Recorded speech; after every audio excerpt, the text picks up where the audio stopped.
mnakumbuka, tulitoa taarifa kwa vyombo juu ya tukio la kinyama lililofanyika kule kijiji cha Iringa Mvumi, ambako watafiti watatu waliokuwa wanatoka chuo cha utafiti Seriani Arusha walishambuliwa na wananchi walioamua kujichukulia sheria mkononi na bila sababu yoyote ya msingi, wakawashambulia kwa kukatakata mapanga na kisha kuwachoma moto, na wakuishia hapo, walichoma pia gari la serikali. Na katika hatua tulioifanya jeshi la polisi mara baada ya kutukia tukio hili la kinyama, tulikamata watuhumiwa mbalimbali wapatao 30. Lakini baada ya uchunguzi, upelelezi na ufuatiliaji wa kina kufanyika,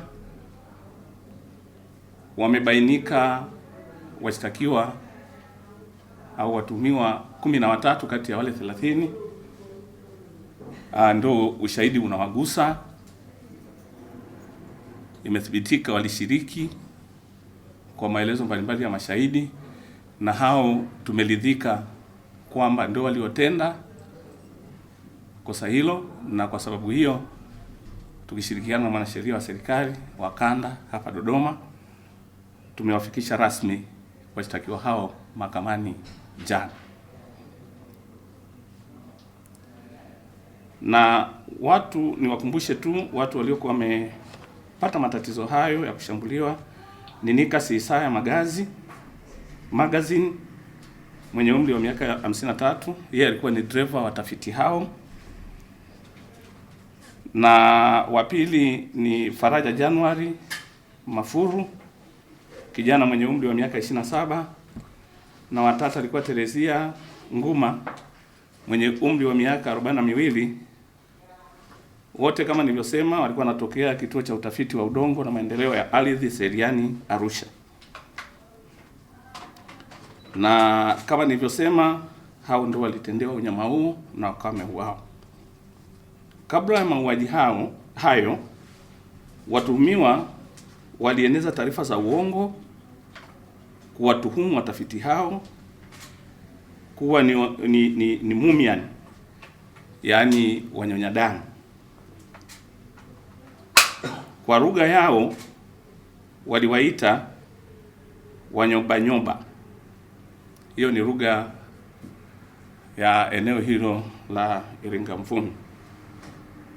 Na wakaua pasipo kuwahoji, japo watafiti hao walikuwa wamefuata taratibu zote. Walipitia pale ofisi ya wilaya ya Chamwino ambapo waliandikiwa kibali. Walijitetea kwa namna yote ya kuonyesha kile kibali, lakini hawakusikilizwa na wakafanyiwa kitendo hicho cha kinyama.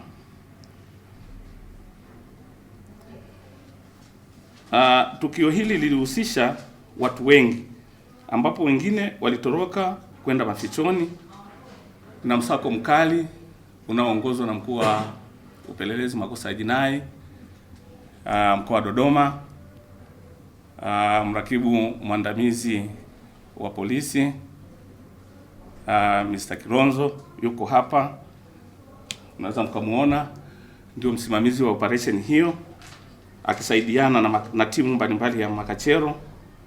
Lakini pia tumehusisha ofisi ya mwanasheria wa serikali. Tunafuatilia kwa pamoja ili kuhakikisha kwamba kila aliyeshiriki anatiwa mbaroni na kufikishwa mbele ya sheria. Pamoja na hao 13 hapo waliotajwa, tunaendelea kuwafuatilia, na tutakapowakamata tutarudi kwenu kuwaeleza hatua ambayo tutakuwa tumefikia. Lakini niseme tu kwamba kila aliyeshiriki, kama nilivyosema siku ya tukio, lakini viongozi wengine waliotamka, akiwepo Mheshimiwa Waziri wa Mambo ya Ndani ya Nchi, Afande Inspector General wa polisi, lakini na mimi mwenyewe kamanda wa polisi wa mkoa, tumeeleza, tunakuwaelekeza walio chini yetu kwamba kila aliyeshiriki hakuna atakayebaki. Tutawafuatilia kwa nyakati tofauti kuhakikisha kwamba wanatiwa mbaroni ili waweze kufikishwa mbele ya sheria, wajutie kitendo cha kinyama walichokifanya.